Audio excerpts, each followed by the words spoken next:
My name is Boyd Varty. I think of myself as an artist of experience. My passion is to create transformational experiences for myself and others as a way to explore what it means to truly live. My central exploration is to live on what I would call the track of your life. To me, this is to live courageously towards the discovery of what you are called to and to what life asks of you. So much of how I live has been informed by my passion as an animal tracker. I'm following the trail of my own life and reporting back. This show is a daily broadcast from a treehouse on the Londolozi Game Reserve in the wild eastern part of South Africa. Londolozi is a 14,000 hectare wilderness reserve adjacent to the Kruger National Park. The land is home to lion, leopard, rhino, elephant and buffalo, as well as a variety of other animals. I'm your host, Boyd Varty. My goal is to spend 40 days and 40 nights alone in the wilderness to explore the archetype of the mystic in nature and hone my skills as a tracker. These are my daily stories. Day 28. Call me crazy. Journal entry. You would be amazed at how far crocodiles move at night. I found myself following the distinctive track for at least 2 kilometers. They're pretty easy to follow, as their tail leaves a nice drag mark. I've seen many crocodile tracks, but haven't followed them as far as I could ever. And that really captures the core of this experience from a tracking point of view. I've spent a lot of time in the bushveld, but in this experience, by nature of the elements and the time and the vicinity and the solitude, I've been taken deeper. I have the will and the mindset to find out where crocodiles go. I have the time to be immersed in patterns that appear random when you just go out for a few hours. There's a rhythm and a timing to the bird party's movement each day along the riverbank. Certain birds prefer to land in particular trees. It's not just a bird in a tree. There is a preference and an order and an intention. Like the black-headed oriole that likes to come to my tree at mid-morning for caterpillars, and the green wood hoopoes that go down the southern bank from ebony to ebony around 10 a.m.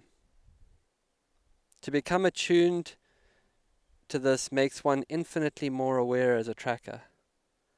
It's an understanding of a certain individuality to each creature that can easily get lost if you're just referencing out of guidebooks and manuals. Of course, even deeper is the fact that naming anything takes you a little bit away from it. There is a Zen Koan. A glass of water is on the table. The question is asked by the master, what is that? The students say repeatedly what they think it is in different ways. A glass, water, a glass of water. Eventually they say, tell us, master, what is that? In response, the master picks up the glass and drinks. The master making the point of pure experience. I feel the same out here. Nothing can touch the supremely intangible nature of the pure experience of uninterrupted self in relation that occurs here. And that's not to say I don't irritate myself, because I do. I have an immensely irritating habit of putting used matches back in the box. All over the camp are boxes of useless matches. I know I have to stop this, but it's weirdly habitual. It's driving me a little bit crazy. I'm driving myself crazy. And as a result, I have developed much more respect for what married people must put up with in each other. From a spiritual point of view, the other truth is that mind simply changes out here. Mind is calmer, alerted to the moment. The thought load of future or past is replaced by an immediacy of attention. It engages in tangible tasks. Mind recruits the body. Mind is in a kind of constant creative response to its environment. Mind is very different out here. And I think I can say that because I honestly tend to run pretty anxious. The reason I bring this up is that I believe this is how we were for thousands of years.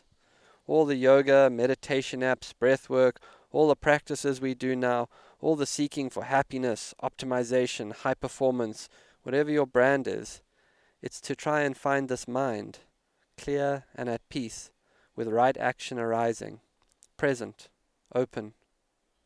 In short, how we were when we lived in nature more closely.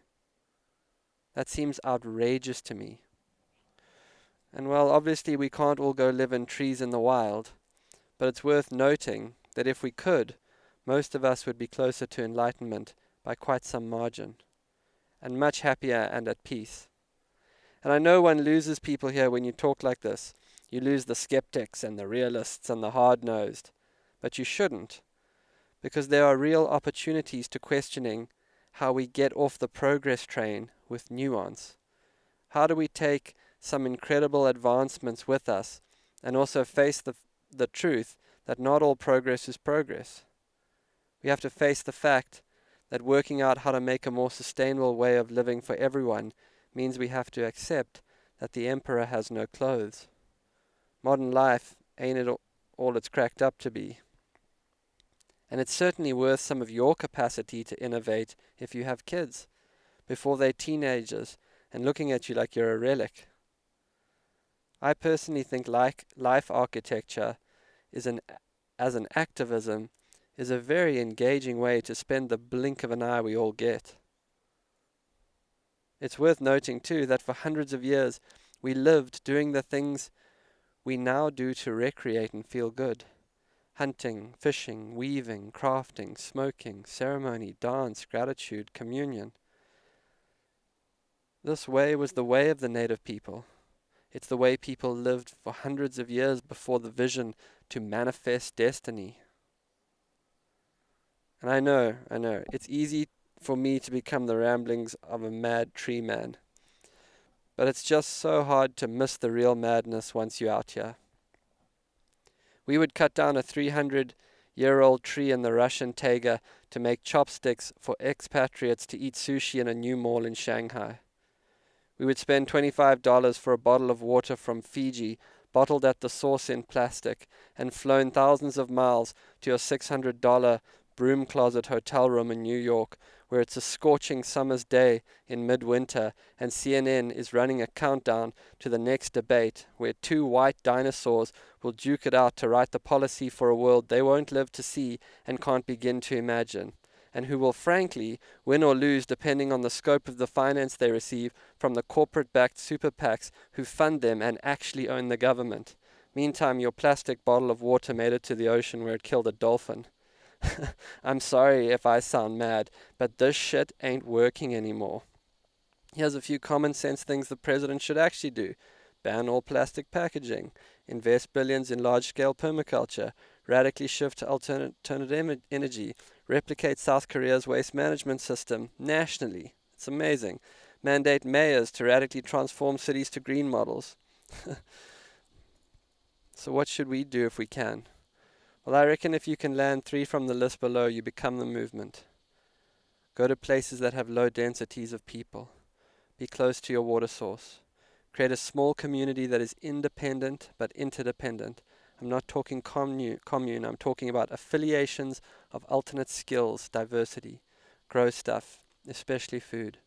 Use modern technology appropriately and blend it with ancient wisdom. Alternate energy and firelight, for example. Create a small autonomous pocket of light that you live in. A model that can be replicated. Can be an apartment, a house, or a huge piece of land. But when people come there, they must enter a different consciousness. You can be the architect of that. Spend lots of time outdoors in nature. Take time each day to be still. Foster relationships with living things, plants, animals, people. Create, imagine, play. If you forgot, work out how to remember. Don't consume too much content. Understand your children will be most focused on what you focus on. Cook together and eat at a table. Create no hana, a chosen spiritual family. Have a dip in sacred plants. Restore wild places. Engage in consumer refusal and do whatever it takes to heal yourself, and understand that that's for the world. I'm sorry, I think I did get on a bit of a tear there. Okay, well, I think I made my point. It's funny how quickly in this world, when you start talking sanity, you sound crazy. Right now I'm reading two of the most beautiful books. The one is called Braiding Sweetgrass. The other is a novel called Overstory. Both speak to this incredible intelligence of plants and trees. It's strangely meta that those two books just happened to be in the house unread for 2 years before I left, and are the ones that I picked up. In Overstory, the trees start to call a totally discordant and unexpected group of people together. You know if you called, you just do. It shows how a forest is not a collection of trees. A forest is one living thing. It's weird that a book about people being awakened by trees comes to me when I'm living in a tree. Is that weird? The spiritual teacher Eckhart Tolle estimates that about 30 million people are in the process of awakening in the United States. Waking up to the dream we have been in. Waking up to the idea that we have to begin to live with a different consciousness. About the same number of people in Europe are in the awakening process. I've always believed that the restoration of the planet will come out of a radical shift in human consciousness. In fact, it can't come out of anything else. If 100 million people could wake up, that could make a new earth. I'm seeing very clearly, but that part isn't the challenge. The challenge is to live what you see. 4-0, out. This has been another episode of the Track Your Life podcast with Boyd Varty.